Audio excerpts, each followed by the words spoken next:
Saint Veran slayed the dragon.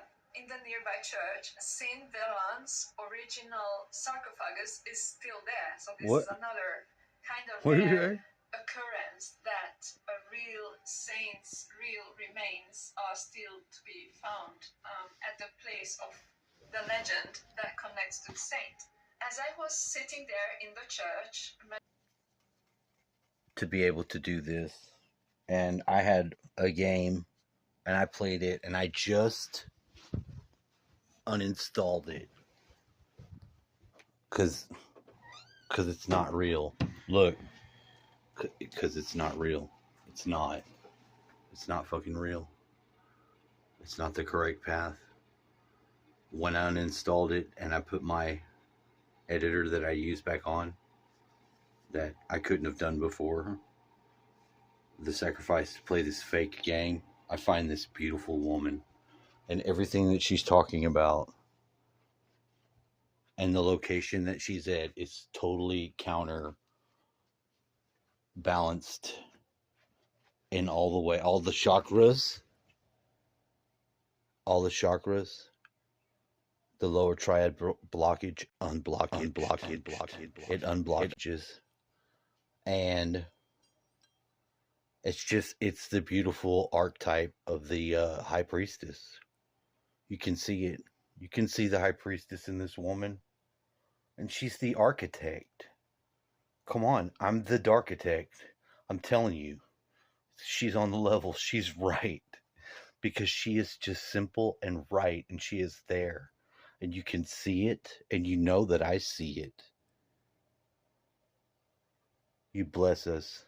This is wonderful to see this place, to be gifted such a gift, a place and a person that resonates with the place. Oh my Lord, what a beautiful alchemical.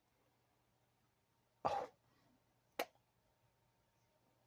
like the archons just die for me. The archons are done. Meditating, being really still and quiet by Saint Veran's sarcophagus, I just kept hearing the word tamed and not slain. I just kept hearing tamed. So, and then I did a little bit of research, and turns out that it's actually really common that in French legends about dragons, the dragon is not slain but is tamed.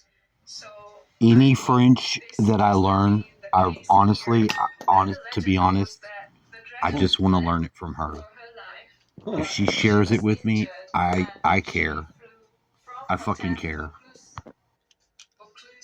To the Alps, wherever a drop of her blood fell, a sacred location named after Saint Veran was established. And then the other legend has it that this river source is guarded by a nymph, aka a female nature spirit, protectors of natural bodies of water.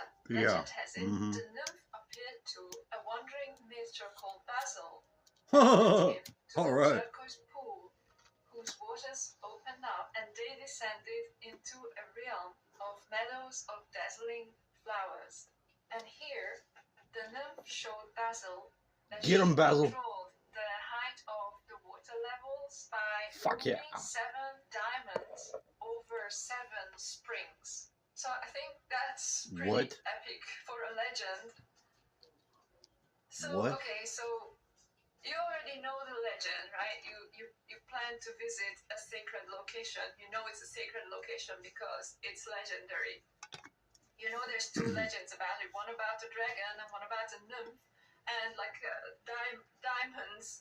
You visit a place you know is, if it's like this, you know it's going to be amazing. But honestly, yeah, nothing prepares you for what it's like when you're actually there physically. And so what it was like to be there physically is, and why I love this place so much is because one is that as you walk up to it, it's a really striking place to behold. And as I was standing there above the pool of water, I felt a presence that could have been a nature spirit for all I know, but it felt like a natural presence. And as I was standing there, there was You're a right. guy who was walking his dog, and I noticed that the dog stopped and was staring exactly to the spot where I felt this presence. So okay, that was already quite something, but I could have just ignored it. No, Then you I couldn't. went down No. to the cave and sat next to the water. I did a little meditation there, and I'm it doing was some taking meditation right me now. deep, very deep I've been inside waiting of all day. myself, Thank you, lady. very, very quickly. The energy of the place felt like some kind of a dimensional gate portal. The energy was very potent there. I could connect to the earth like really, really fast and really quickly, and the energy was like really strong, coming up from the earth and through my body. And then it was just like taking my consciousness like deep inside of myself, and then I connected with the earth, and then feeling the earth energy coming up through my body. So it was a really intense place, and I'm pretty sure that it's some kind of a ley line, or like a meeting of ley lines, which are also known as dragon lines, also known as song lines in some cultures. If you're any familiar with geomancy, these song lines, dragon lines, or ley lines are electromagnetic currents, sort of like the nadis in the human body. You damn right we're naughty. Has nadis as well. We know and we naughty all right, yeah. Geographical I'm just playing. locations where these lines might converge or come near the surface of the earth, and so the electromagnetic energy is really different in these locations. And so now I'm getting to the best part, my favorite part, which is you can tune in, like you can meditate, you can travel so fast on these nadis, these energy lines, that I think this was an ancient sacred place of initiation. When you go there physically, you will see that the lay of the land is fucking perfect for this. But so what's it like is that there is this half circle shaped sheer rock wall, and then at the bottom of it and at the center of it there is this bottomless well, which creates this amazing turquoise pool of water. And from here starts the river, which is called Sorge. What? Probably butchering it. And this river cuts straight through at the half of the half circle. So you have the half circle rock, there's the pool at the middle of it, and then this half circle is cut straight through by this river that comes from this bottomless turquoise well. And at the central point, if you would imagine finish the circle, there's the center point of the circle, and at that point there is a church which is dedicated to Saint Véran, this 6th century saint who supposedly killed the dragon who was living there. I would say tamed the earth energy probably. And this church was built on top of a Roman church, and inside the church you can still see the original Roman columns, which is really quite rare. And not only that, but this Roman church was most likely built on an ancient pagan or Celtic sacred location, like a sacred place. The Romans in France and even in Britain, they always built on top of ancient Celtic sacred locations. So it's very likely. And why I think this is mainly because of the lay of the land and of what we know of ancient pagan / Celtic religions.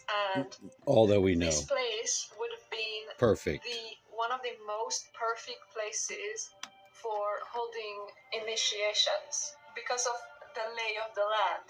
And then why I think that is because I've seen so many sacred hills which were dedicated to thousands of years of unbroken goddess worship. And most of these locations are geographically located, like they are in a bowl, like there is a circle of hills or mountains which contain a sacred central hill or mountain. Yeah. So basically the earth is like doing a thing where, Yeah, where yeah. there are these geographic locations. Okay, this is just my logic, right? I never doused anything. I can't, this is not scientific, Oh, but it's you just, doused, just my alright. deep feeling, my intuition My about intuition. it is that ancient man would have felt these Drink. energies, would have felt the energies of Mother Earth. When you drop a stone into water, what it does is first is a central hole, but then it comes back up, and then there is like these rings around it expanding, right? And you can see these very similar geographical formations wherever you look at a very, very ancient sacred location where you know Get in there with Snow White. historically and archaeologically, you can know that this has been an ancient sacred place where something was venerated there for thousands of years. Like ancient man felt that earth energy, that there's something about when the earth does that there's like this ring of hills or mountains with a central hill or mountain in the middle of the circle. That would have been an indication of some kind of maybe a ley line or just one of the nadis of planet Earth, which you can use for initiation because the energy is different. Some of these places that I've visited, the energy is so strong. Like I described how strong the energy of this place is. It's insane. So because of all of this, that this place would have been very, very naturally suitable for having a central energy point, which is like where the church is, where the ancient Roman temple was, where the pagan temple was. And there is a straight processional road that leads from the church along the river to the source of the river, where the energy is insane. The other thing that you might be able to pick up on is that, like, when there's more water, the water must be coming up with such power. Maybe that does something to the electromagnetic I think environment it does of that something. location. So therefore, something happens with the human body. Like, we are electromagnetic beings. Wherever there is underground water moving, the electromagnetism of the earth is different than other places. So that's why these places, ley lines, and these energy spots, these nadis of planet Earth, come on, girl, are suitable for, don't know, doing stuff with like your finer bodies and the finer bodies of the earth. I don't know exactly what happens, but like I say, it's a supremely suitable place for the high initiation priestess into the mystery, especially for archetypical high priestess. masters of that.